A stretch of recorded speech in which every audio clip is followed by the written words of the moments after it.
Good bye.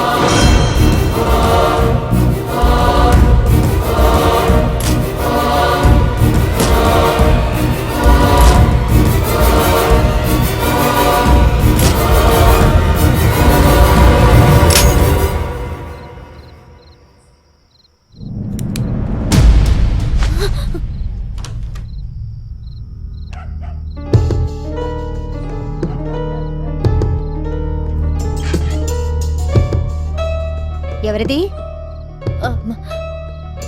Suhani, అక్కడే ఆగిపోయావేంటమ్మా? లోపలికి రా.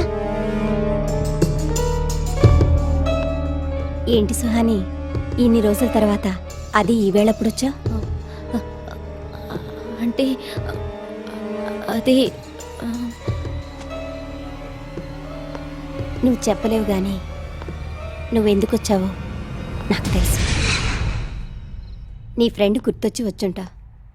నువ్వు అలా కూర్చో, నేను ఇప్పుడే వస్తాను.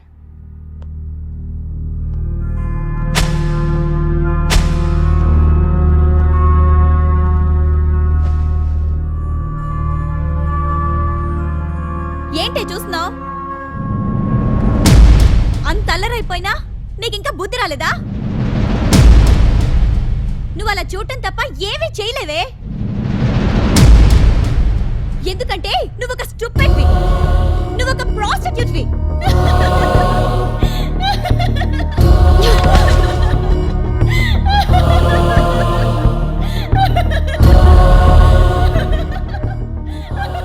ఏంటమ్మా అలా ఉన్నా? మళ్ళీ అదేమైనా పిచ్చి పిచ్చిగా వాగిందా? వద్దమ్మా, దాన్నలా కోపంగా చూడు. అది ఇప్పుడు నువ్వు కోపగించుకునే స్టేజ్లో లేదు, జాలిపడే స్టేజ్లో ఉంది. నీ విషయంలో అది చేసింది తప్పేనమ్మా. స్నేహం ముసుగులో నిన్ను మోసం చేసి చదువులో పాస్ అయిపోయింది, కానీ విలాసాలకు పోయి సర్వం కోల్పోయింది. అది జీవితంలో ఫెయిల్ అయిపోయిందమ్మా.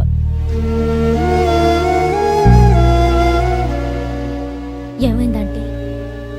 ఆ రోజు నిన్ను చెయ్యని తప్పుకి నిజం చెప్పమన్నారు, కానీ ఆ రోజు దీనికి జరిగిన తప్పుకి నిజం దాచవలసి వచ్చింది. నిన్ను తప్పుదోవ పట్టించి జాబ్ కోసం హోటల్ చైర్మన్ తో తొందరపడింది.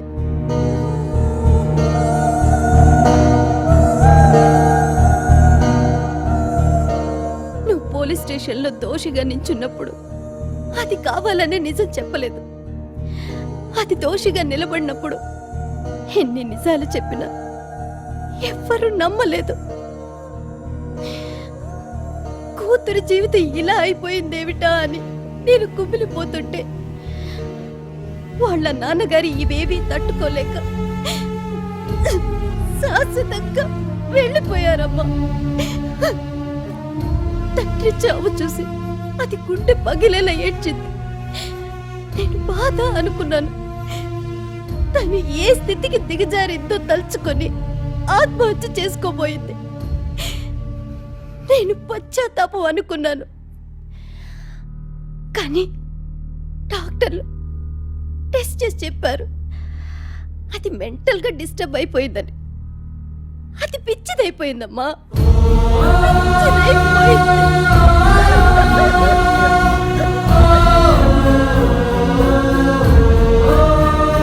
నువ్వు ఒక స్టూపిడ్వి, నువ్వు ఒక ఇడియట్వి, నువ్వు ఒక ప్రాస్టిట్యూట్వి.